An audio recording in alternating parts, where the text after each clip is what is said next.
Selamat datang di Pluto Edukasi Tutorial Odoo.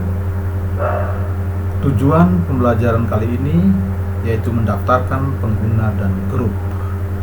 Agar sistem Odoo dapat beroperasi dengan efektif, maka seluruh pengguna harus didaftarkan terlebih dahulu. Di dalam sistem terdapat banyak modul dan mekanismenya, seperti purchasing, sales, inventory, accounting, kemudian untuk pengelola situs sendiri disebut administrator, ya. Dan tentunya harus dioperasikan oleh orang yang bertanggung jawab terhadap modul tersebut. Untuk itu kita harus mendaftarkan pengguna sesuai dengan tugas pokok dan fungsi mereka masing-masing. Sebagai contoh, berikutnya ini ada nama pengguna, misalkan Ali Zainal, berikut dengan emailnya. Ini akan digunakan untuk sebagai login nantinya. Kemudian dia bekerja di bagian purchasing dan diberikan kewenangan atau dijadikan grup purchase manager. Begitu juga yang lainnya, ya.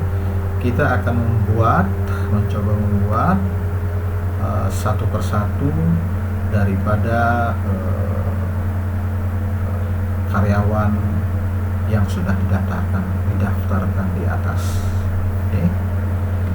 Jadi tujuan kita hari ini adalah mendaftarkan pengguna dan menetapkan grup mereka. Untuk mendaftarkan grup atau mendaftarkan karyawan, maka kita akan coba, ya, di setting, kemudian di sini ada pilihan user, kemudian kita klik user, kemudian kita create user baru.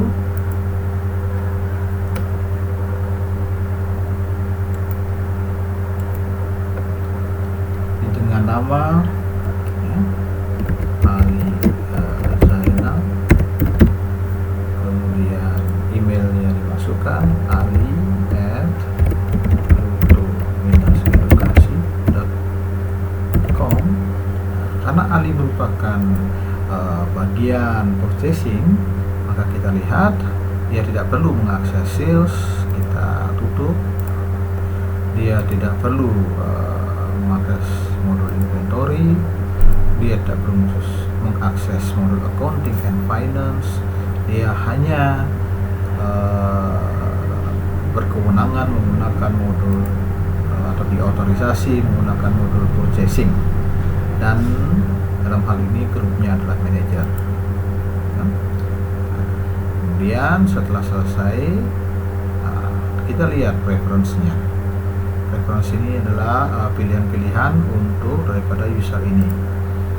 Nah, bahasanya English.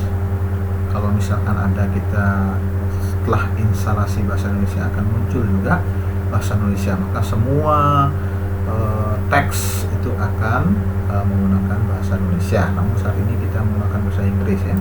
Kemudian time zone, ya, time zone kita pilih ini Asia, kita berada di Jakarta.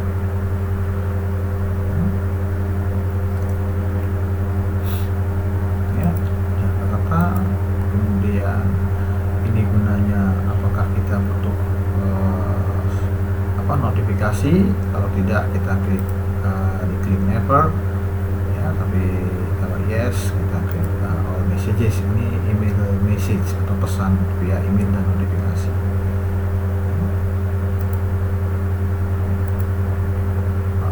Kemudian jika memang diperlukan adanya signature, artinya misalkan setelah email kita tulis salam dari Ali, gitu.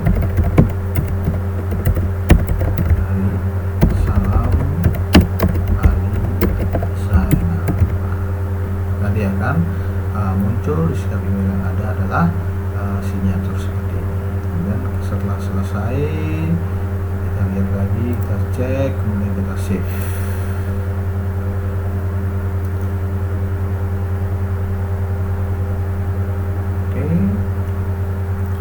Ini sudah ada, kemudian kita tetapkan passwordnya, change password ya.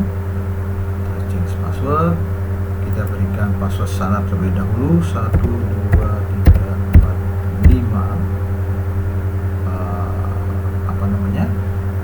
huruf, kemudian kita save change password.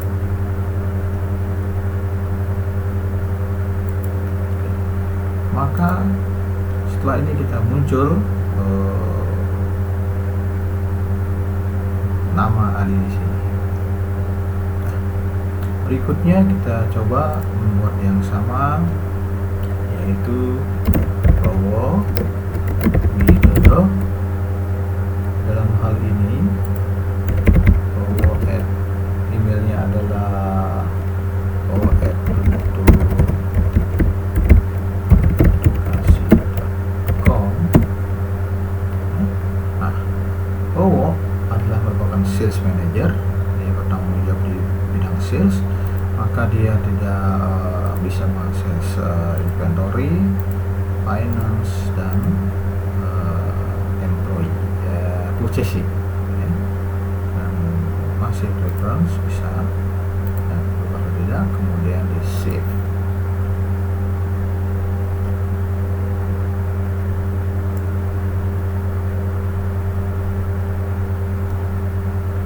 Kita lihat Bowo Widodo sudah muncul.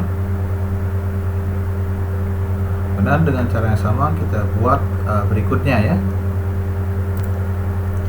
Baik, sekarang kita sudah lihat bahwasanya semua user sudah dibuat.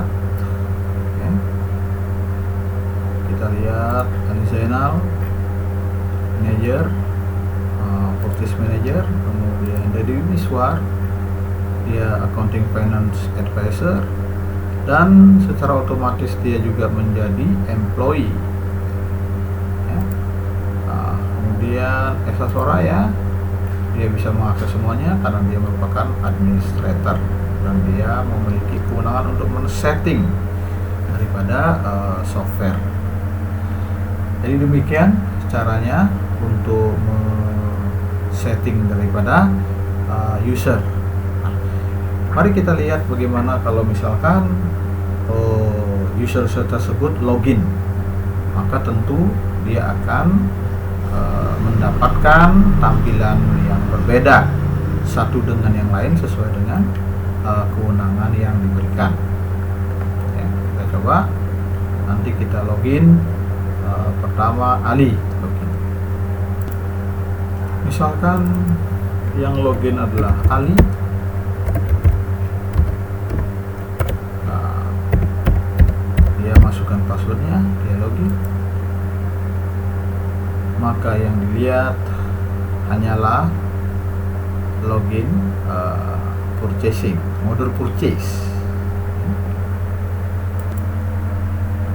Ini nama Ali tercantum di sini.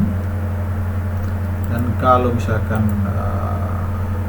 yang masuk adalah Dedi,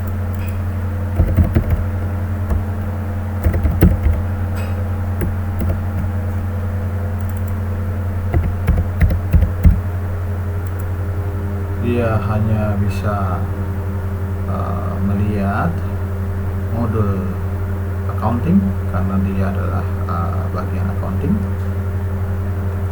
Dan tentunya kalau yang login itu adalah Esa,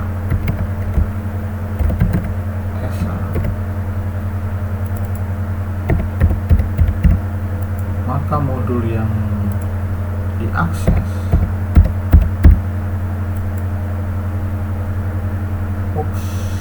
belum. Baik, kita ulang lagi. Esa,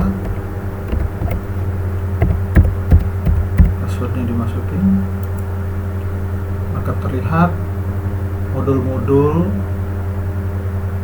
ya, yang cukup lengkap karena dia dikasih kewenangan untuk sales, purchase, inventory, accounting, dan seterusnya. Artinya di sini bisa kita lihat bahwasanya setiap orang akan memiliki akses yang berbeda satu dengan lain sesuai dengan kewenangan yang diberikan yang tercantum dalam grup. Demikian pembelajaran hari ini tentang bagaimana meng-create daripada user dan menempatkan atau memberikan grup ke mereka. Terima kasih, sampai jumpa di materi berikutnya.